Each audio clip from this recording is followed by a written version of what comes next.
Hello, God bless from Up Ministries. It's me, Dick Jr. I am coming to you today to read you Genesis chapter 33.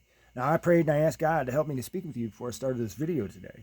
And I suggest that anytime you place yourself in God's Word that you pray also and that you ask Him for knowledge, wisdom, and understanding specifically, just like I do. He's going to give them to you. And that's His promise, not mine. And it's in this book in many places if you go looking for it. But the reason why He wants us to understand what's in this book is because it contains His perfect plan of salvation through Jesus Christ, His Son. So everything we need to know about sin and salvation through God's Son, Jesus Christ, is in this book. So that being said, I'm going to go ahead and get started here in Genesis chapter 33. Then Jacob lifted his eyes and looked, and behold, Esau was coming, and 400 men with him. So he divided the children among Leah and Rachel and the two maids. But he put the maids and their children in front, and Leah and her children next, and Rachel and Joseph last. But he himself passed on ahead of them and bowed down to the ground 7 times until he came near to his brother. Then Esau ran to meet him and embraced him and fell on his neck and kissed him, and they wept.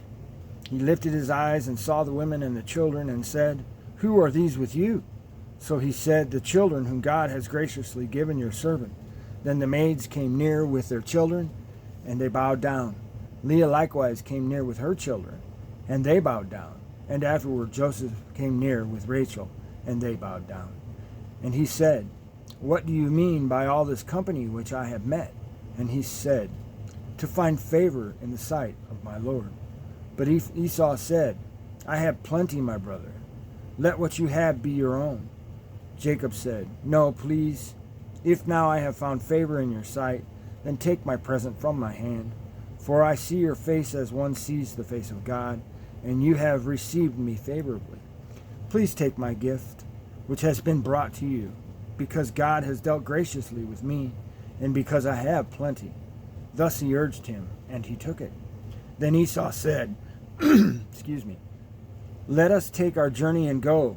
I will go before you." But he said to him, "My Lord knows that the children are frail, and that the flocks and herds which are nursing are a care to me. And if they are driven hard one day, all the flocks will die. Please let my Lord pass on before his servant, and I will proceed at my leisure, according to the pace of the cattle that are before me, and according to the pace of the children, until I come to my Lord at Seir." Esau said, "Please let me leave with you some of the people who are with me." But he said, "What need is there? Let me find favor in the sight of my Lord." So Esau returned that day on his way to Seir. Jacob journeyed to Succoth and built for himself a house and made booths for his livestock. Therefore the place is named Succoth.